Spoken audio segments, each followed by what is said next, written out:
बौद्ध तीर्थ स्थलों पर मैं संक्षेप में ही कहूंगा कि जिस तरह अन्य स्थानों पर चुंडी या नारियल या दान या प्रसाद जो होता है, वो यहाँ पर ऐसी कोई व्यवस्था नहीं है। आखिरकार हम इस श्रीलंकाई बुद्ध विहार पर आ चुके हैं, जहाँ हमारे बीच में हमारे बहुत ही करीबी और हर दिन अजीज धम्म को गतिमान देने वाले हमारे बड़े भाई गुरुचरण जी हमारे अपनी पूरी टीम के साथ हमारे बीच में मौजूद हैं।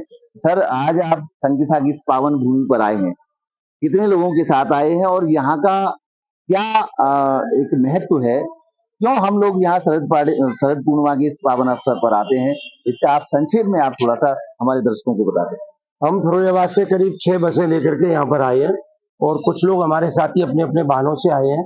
ये आज इसको शरद पूर्णिमा या क्वार की आश्विन पूर्णिमा कहते हैं।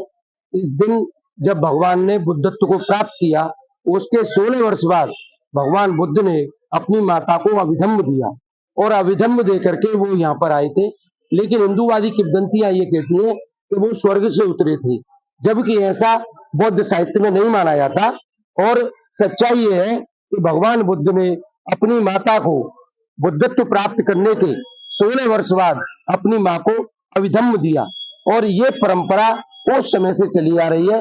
अभी यहाँ आपने देखा होगा, जो सम्राट अशोक ने यहाँ से 1 किलोमीटर आगे जो पहले यहाँ पर विहार बनाया था, वो आज खंडर है। लेकिन उसके बाद वहां पर जब आप जाएंगे तो बाहर एक स्तूप टाइप बना हुआ है, वो भी लंका ने बनाया था। और सबसे पहले श्रीलंका ने इस बुद्ध विहार की स्थापना की। और आज थाईलैंड के, बर्मा के, मतलब म्यांमार या बर्मा, श्याम देश जिसको कहते हैं, उस देश के 2 हैं, तिब्बत के हैं, थाईलैंड के हैं, कंबोडिया के हैं और कई देशों के यहाँ बुद्ध विहार मोनेस्ट्री बनी हुई है। जैसा आप लोग यात्रा करके आ रहे हैं, तो आप जो बौद्ध तीर्थ स्थलों पर जाते होंगे, सबसे पहले लोगों ने ये देखा होगा कि मन्नत नहीं मांगी जाती। यहाँ पर व्यक्ति ये प्रतिज्ञा लेता है कि मैं कुरीति पर नहीं चलूंगा, मैं जुआ नहीं खेलूंगा, मैं प्राणी हिंसा नहीं करूंगा, मैं शराब नहीं पीऊंगा, मैं व्यभिचार नहीं करूंगा, किसी की बहन बेटी को गलत नजर से नहीं देखूंगा, मैं किसी की चुगली नहीं करूंगा, किसी की वस्तु को बिना बताए नहीं छूंगा। ऐसा ये सिद्धांत है। इसलिए ये संकिसा को पुण्य स्थल माना जाता है। जिन तीर्थ स्थलों में से जो 8 तीर्थ स्थल बुद्ध के मुख्य माने गए हैं, उनमें संकिसा का भी एक महत्व अपने आप में रखता है और वो महत्वपूर्ण स्थान है। सर, यहाँ जो स्तूप है, जो एक अभी खंडित स्तूप जो है, सम्राट अशोक के द्वारा बनाया गया था, लेकिन वहाँ यहाँ के लोगों की ऐसी मान्यता है कि वहाँ एक विसारी देवी का है। तो बहुत से लोग जो बौद्ध हैं वो भी ये मानते हैं कि विसारी देवी शायद प्रजापति गौतमी को कहते होंगे, या उनसे हम अगर कुछ मांगते हैं, बौद्धों में तो ऐसी वो नहीं है, लेकिन उनसे अगर हम कुछ मांगते हैं तो वो उनकी पूरी होती है। इसमें आपकी क्या राय है? देखिए, सर्वे ऑफ इंडिया का पुरातत्व जो सर्वेक्षण विभाग होता है, उसका वहां पर एक बोर्ड लगा हुआ है, आपने देखा होगा अगर आप लोग गए होंगे और वहां जाएंगे तो आप देखेंगे। देखिए, ये तो किंवदंतियां कह दी गई। जिस तरह से हमारे बौद्ध साहित्य में भी कहीं कहीं ये मिलता है कि बुद्ध ने जन्म लेने के बाद वो 7 कदम चले, लेकिन मैं इस बात को नहीं मानता जो आपने पूछा है, क्योंकि कलाम सूत्र ये कहता है, जो बुद्ध का कलाम सूत्र अपने आप में बहुत महत्व रखता है। तो कलाम सूत्र में मैं अपनी ये बात कहकर खत्म करूंगा। कलाम सूत्र में बुद्ध ने कहा, किसी बात को इसलिए नहीं मान लेना चाहिए किसी धार्मिक ग्रंथ में लिखी है, या किसी बात को इसलिए नहीं मानना चाहिए कि ऐसा लोग कहते आए हैं या हमारे पूर्वज ऐसा करते आए हैं, या किसी भी बात को इसलिए नहीं मानना चाहिए कि ऐसा किसी परंपरा में है। लेकिन बुद्ध ने कहा, किसी भी बात को मानने से पहले अपनी बुद्धि की कसौटी पर कसना चाहिए। यदि वो सत्य नहीं निकलती है तो उसको नहीं मानना चाहिए। विश्व में, भारत में ही नहीं, विश्व में अगर ये बात किसी ने कही तो केवल और केवल बुद्ध ने कही कि आने वाले समय में अगर मेरे द्वारा कही हुई बातें भी सत्य ना हो तो इनको भी मत मानना। आइंस्टीन जो विश्व में अपने टाइम के बहुत बड़े जो वैज्ञानिक थे, उन्होंने भी ये कहा कि अगर मैं संसार में किसी धम्म को अगर नमन करता हूं और मैं किसी धर्म में आस्था रखूंगा तो वो मेरा पहला और अंतिम धम्म बुद्ध का धम्म होगा, जिसे बुद्ध धम्म कहते हैं।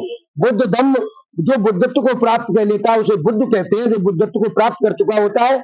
और बौद्ध उसके अनुयायी होते हैं, जो बुद्ध की विचारधारा में विश्वास रखते हैं, उनको बौद्ध कहा जाता है। आपने ये मुझे मौका दिया, बहुत बहुत साधुवाद। जय भीम, नमो बुद्धाय। और सुभाष जी हमारे समय समय पर ये अपने चैनल के द्वारा भी और लोगों में जा जाकर समय समय पर ये लोगों को बताते हैं निस्वार्थ।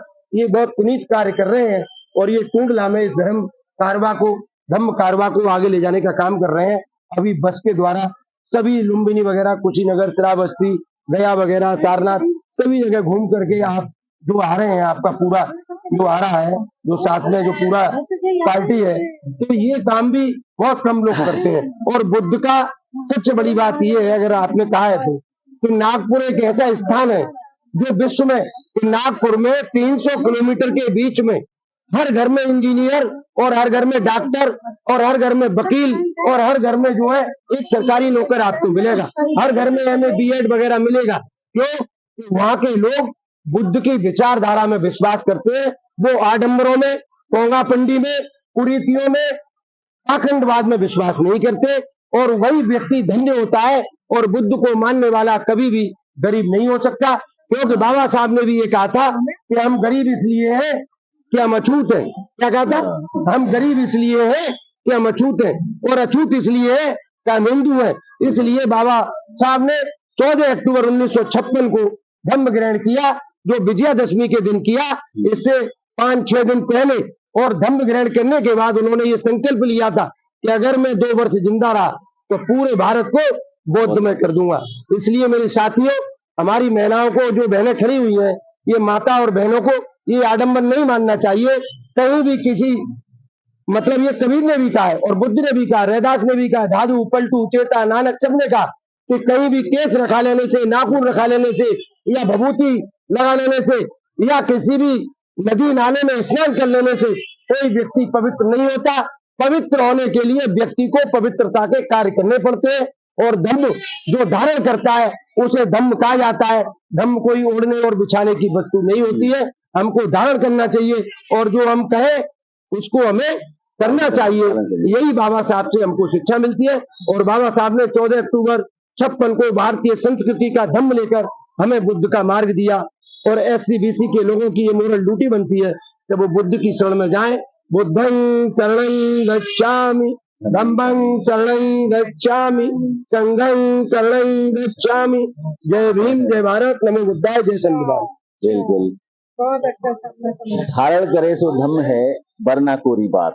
और भगवान बुद्ध ने भी कहा है कि जो मैं कह रहा हूँ उस बात को आप बिल्कुल ना माने, या जो धर्म ग्रंथों में लिखा है उस बात को भी बिल्कुल ना माने। लेकिन आप अगर जिस बात को मानते हैं, पहले आप अपनी बुद्धि रूपी कसौटी पर उसको आप घिस कर देख लें, आप उसको परख लें, जांच लें, तभी उसको माने, अन्यथा मेरी कही हुई बात को भी ना माने। तो ऐसा है हमारा ये बुद्ध का मार्ग, जो इस पर व्यक्ति अगर आरूढ़ होता है तो वास्तव में वो सुखमय जीवन या श्रेष्ठ जीवन जीने की कला को सीख जाता है। अभी मैं आपको और भी जगह का अवलोकन कराऊंगा और भी नए लोगों से आपकी जानकारी उपलब्ध कराऊंगा। तब तक आप बने रहिए मेरे इस चैनल पर। मैं आपके साथ फिर मुलाकात करता हूँ। भी खूबसूरत और एक ऐसा पल अंदर इस स्तूप में या इस टेम्पल में या इस बिहार में हम लोग बिताकर आ रहे हैं, जो बाहर बयान करना शायद मुश्किल हमारे अंदर ही प्रवेश कर रहे हैं। तो ऐसा है, ये बुद्ध विहार बहुत ही शानदार, जो आज नरेंद्र मोदी जी हमारे साथ में हैं। ये ट्रेन से आए थे और हम आए हैं अपनी कार से, और इनका परिवार मिला है, काफ़ी सारे लोग मिले हैं, तो काफ़ी सकून मिला है। तो चलिए, बहुत बहुत साधुवाद, आप लोग यहाँ पे मिले हैं। निश्चित तौर पर तथागत बुद्ध की जो पावन चरण है इस भूमि पर पड़े हैं, ऐतिहासिक भूमि है। निश्चित ही तथागत बुद्ध ने अपनी मौसी प्रजापति गौतमी को यहाँ पर धम्म संदेश दिया था। पहली बार महिलाओं को प्रवेश किया था। इसलिए पावन भूमि का बौद्ध बुद्धिज्म में बहुत बड़ा निश्चित ही इस पावन भूमि को दर्शन करके